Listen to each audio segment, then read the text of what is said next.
Revenez à moi de tout votre cœur.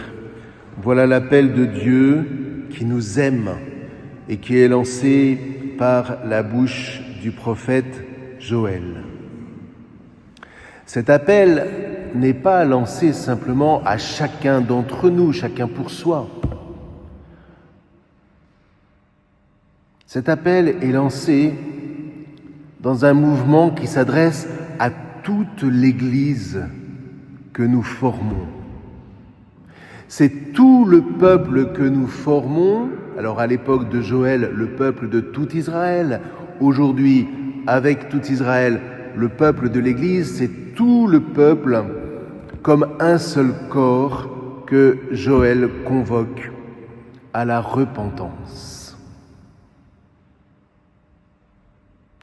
Mais Jésus l'a bien dit, la repentance ne consiste pas simplement en une sorte de componction formelle.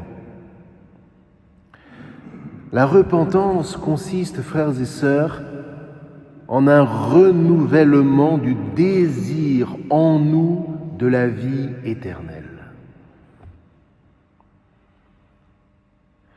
Et pour ça, il nous faut revenir pendant ces 40 jours à ce qui nous enracine dans la vie.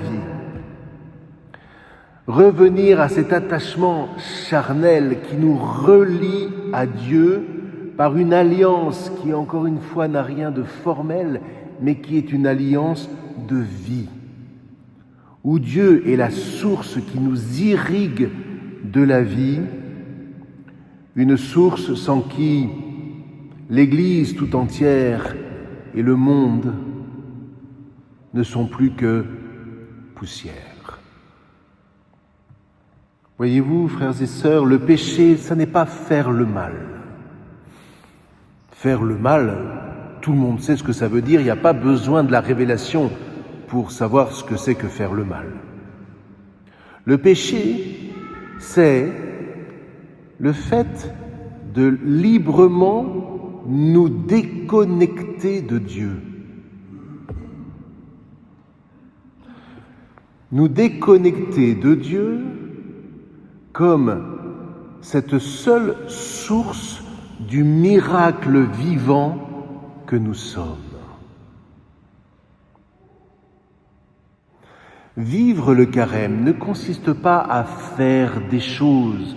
Il faut prier, il faut faire l'aumône, il faut jeûner. Si tu ne fais ça que pendant le carême, c'est qu'il y a quelque chose que tu n'as pas compris dans ta vie chrétienne.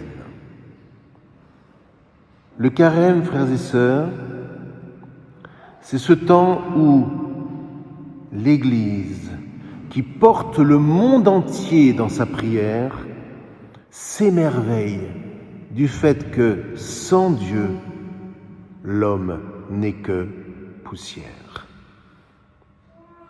Et si l'homme n'est que poussière, bien comprendre que, à ce moment-là, la création tout entière sombre dans le tohu-bohu des origines. Elle se rétracte sur elle-même dans un silence sidéral de mort. Le chapitre 2 de la Genèse ne présente absolument pas Dieu comme un potier. Ça, ce sont les mythologies païennes. Dieu forma Adam, poussière de terre. Dieu forma Adam, poussière de terre. C'est au verset 7 du chapitre 2 de la Genèse.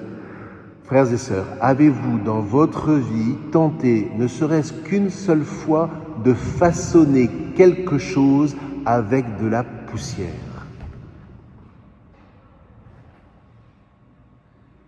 C'est juste impossible. Nous ne savons pas former quoi que ce soit avec de la simple poussière. Et voyez, c'est une manière subtile de nous dire que Adam est un miracle de vie.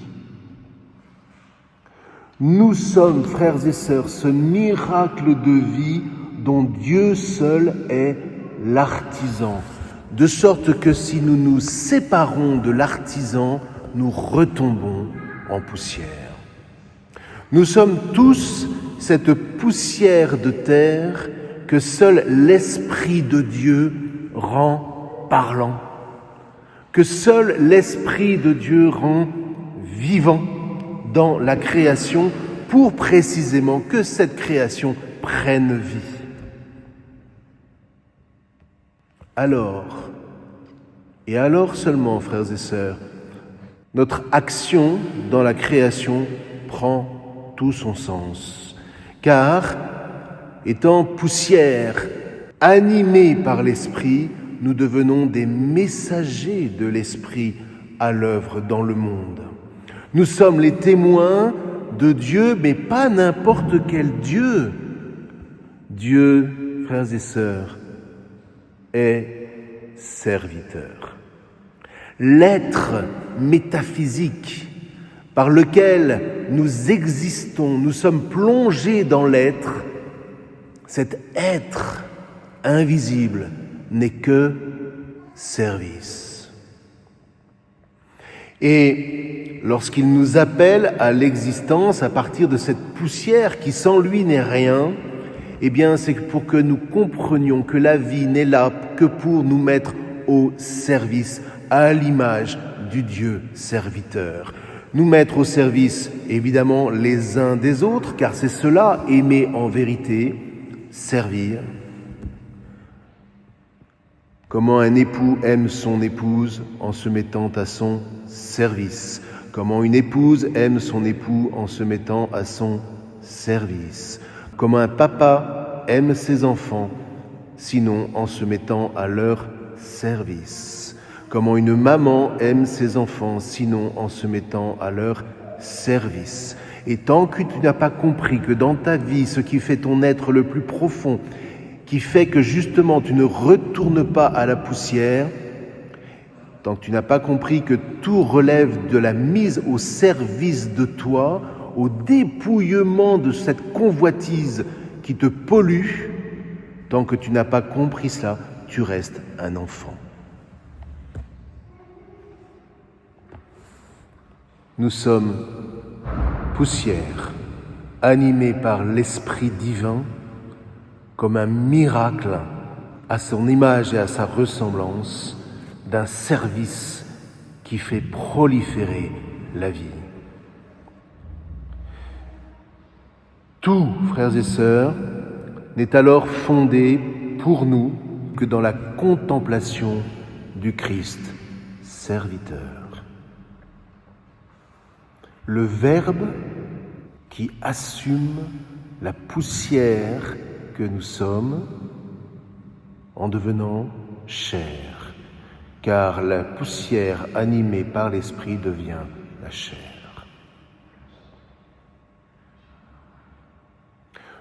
Tout n'est fondé pour nous, frères et sœurs, que dans la contemplation du seul miracle qui soit, que de la poussière, Dieu ait façonné un monde aux merveilles infinies et au service duquel il nous appelle à vivre. Pourquoi ? Pour que jaillisse dans ce monde la parole, pour que jaillisse dans ce monde la vie, et pour que jaillisse dans ce monde la paix.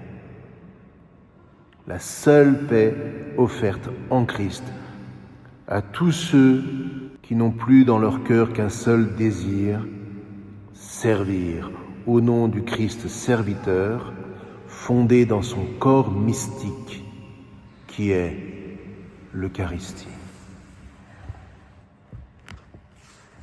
Que l'Esprit de Dieu nous anime pendant ces 40 jours, qu'il nous donne sa paix, qu'il nous fonde dans sa joie. Alors, nous ferons plus pour cette société moribonde que tout ce que nous pourrions imaginer pour nous agiter. Revenons au Christ, et par nous, le monde reviendra au Christ, serviteur.